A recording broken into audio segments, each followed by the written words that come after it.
We have, unfortunately, a terrible experience of negotiating with the United States. Iran has just announced that the Strait of Hormuz is fully open and ready for business and full passage.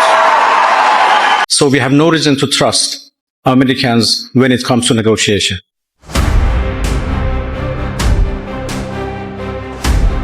Tensions in the Middle East are escalating once again tonight, with a dramatic reversal from Iran that is sending shockwaves through global energy markets and raising fears of a wider conflict.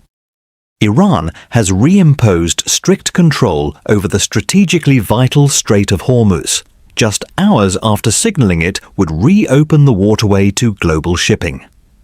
In a statement released Saturday, Iran's Joint Military Command confirmed that the strait is now back under strict management and control of its armed forces, warning that transit will continue to be restricted as long as the United States maintains its blockade on Iran-linked shipping. The move comes in direct response to remarks from US President Donald Trump, who made it clear that Washington's blockade would remain fully in place until Tehran agrees to a broader deal, including concessions on its nuclear program. The Strait of Hormuz is one of the most critical corridors in the world, with roughly 1/5 of global oil supply passing through it daily. Any disruption there has immediate consequences, and markets are already reacting. Oil prices, which had dipped on hopes of easing tensions, are now expected to surge again as uncertainty grips global supply chains. This latest standoff follows a fragile Pakistan-brokered truce aimed at halting nearly 7 weeks of conflict involving Iran, the United States, and Israel.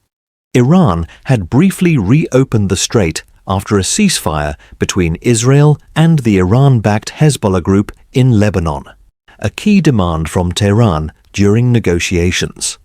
We have an opportunity to forge a historic peace agreement with Lebanon. President Trump intends to invite me and the President of Lebanon in order to try to advance this agreement.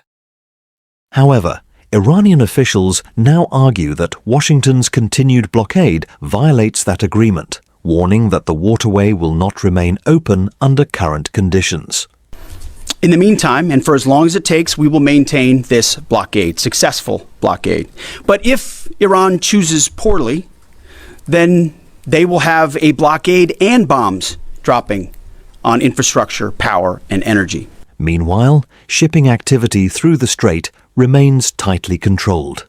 According to maritime data firm Capila, vessels are being funneled through narrow corridors that require Iranian approval. US Central Command says it has already turned back 21 ships attempting to reach Iranian ports since the blockade began earlier this week, a sign that enforcement is intensifying on both sides. With both Washington and Tehran digging in, the Strait of Hormuz is once again at the center of a high-stakes geopolitical standoff, one that could have far-reaching consequences for global energy prices and regional stability. Stay with us for continuing coverage as this situation develops.